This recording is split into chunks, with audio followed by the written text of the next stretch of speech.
ñu fi nekkoon ne nañ mukk jàng du wees naaw loo doonul tali life is a school yow mag yu baax ñu fi nekkoon ne nañ mukk jàng du wees.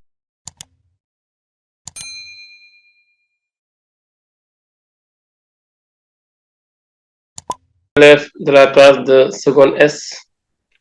Dans cette vidéo, on va essayer de corriger l'exercice numéro 1 de la série P5 proposé au lycée d'excellence Birago Diop de Dakar, portant sur équilibre d'un solide mobile autour d'un axe fixe en classe seconde S pour l'année 2022-2023. Dans l'exercice, on nous demande de définir en premier lieu le bras de levier d'une force. C'est la première question. La deuxième question, on nous dit, dans chacun des cas ci-dessous, les points d'application B et C des forces sont équidistants au point A. L'objet peut tourner autour d'un axe passant par A. Il demande de déterminer le bras de levier dans chaque cas, pour chaque force. On donne AB égale AC égale 1,5 m. C'est ça les deux premières questions portant sur la première figure que vous voyez là devant vous, en haut. La troisième question porte sur la deuxième figure, en bas. Il dit une barre homogène AB de poids P égale 10 N est mobile autour d'un axe horizontal delta, fixe delta, c'est pas A, c'est delta, passant par le point O. Aux extrémités A et B de la barre sont appliquées les forces F1 et F2 d'intensité respective 2 N, 1,5 N. Ces forces sont dans un plan perpendiculaire à l'axe delta. On donne AB égale 1 m, OG égale 20 cm, alpha 60 degrés. Première question, calculer la somme des moments des forces appliquées à la barre. Justifier que la barre n'est pas en équilibre. Dernière question, dans quel sens a-t-elle tendance à tourner? On va passer maintenant à la correction.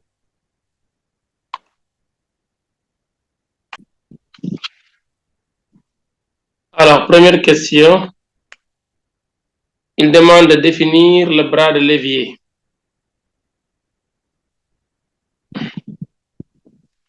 Le bras de levier d'une force, on va répondre à la première question. Le bras de levier.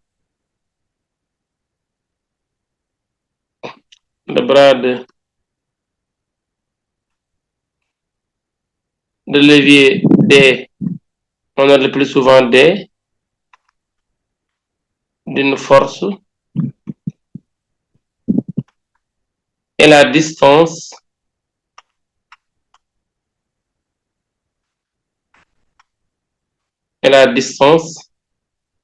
séparant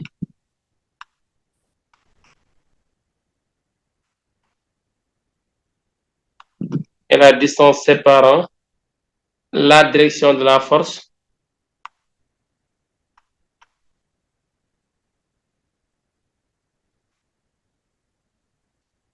la direction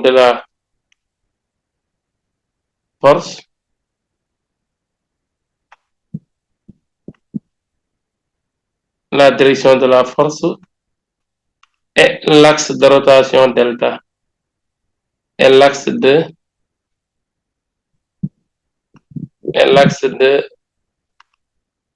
rotation delta.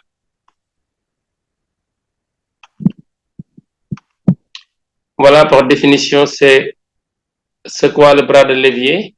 Si un solide mobile autour d'un axe fixe est soumis à des forces, ou bien à une force F, alors le bras de levier de cette force F, c'est la distance qui sépare l'axe de rotation et la direction de la force.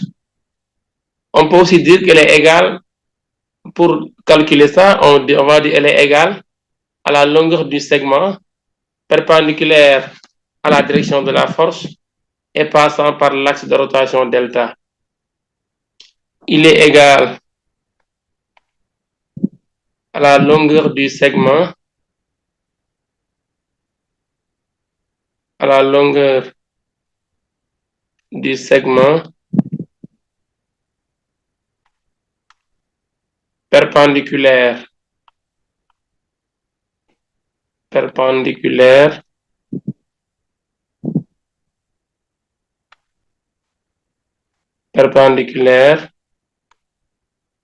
à la direction de la force,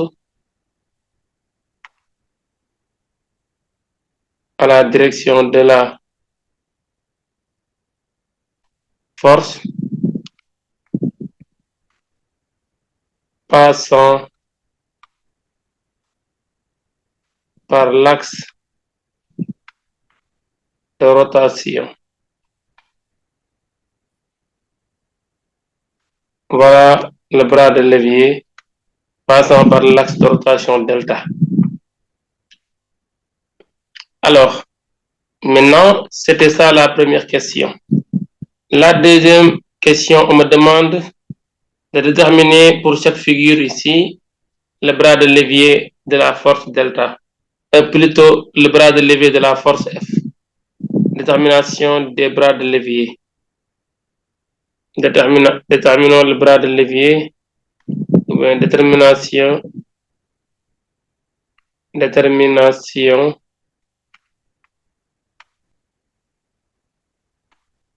du bras de levier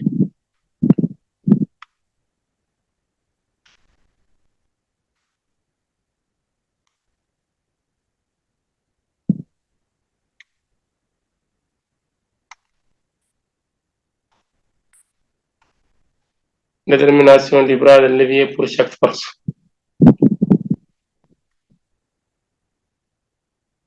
Alors, pour chaque force, si nous prenons ici la figure numéro 1, on va numéroter les figures.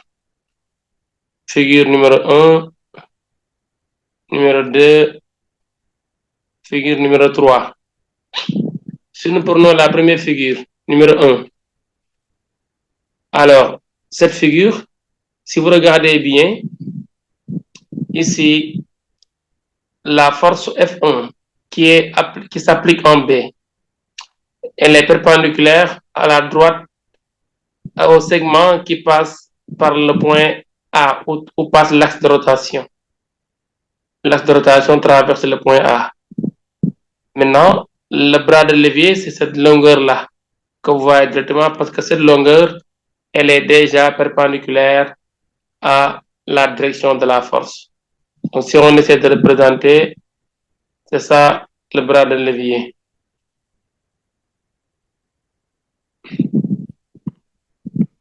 Voilà. C'est ça le bras de levier de la force. Donc, il est déjà égal à la longueur du segment perpendiculaire à la direction de la force. Donc, on va dire ici, pour figure 1 d'abord, la figure numéro 1.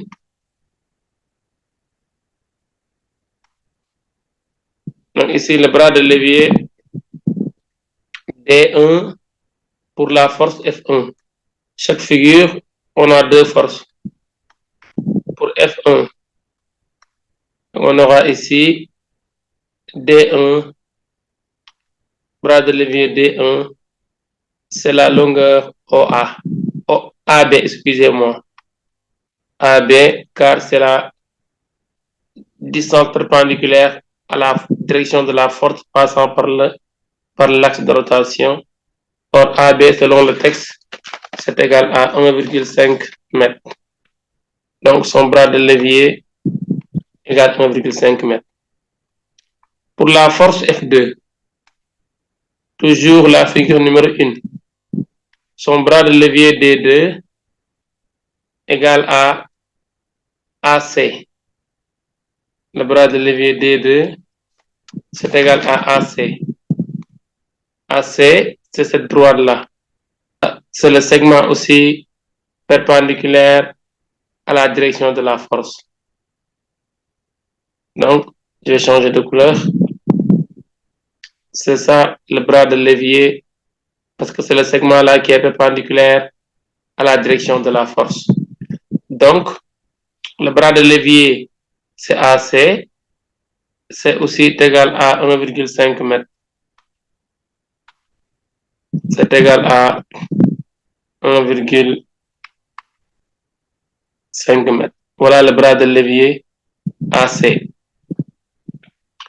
Alors, si nous prenons la figure numéro 2, pour la figure numéro 2, ici, les forces ne sont pas orthogonales au segment qui passe par l'axe.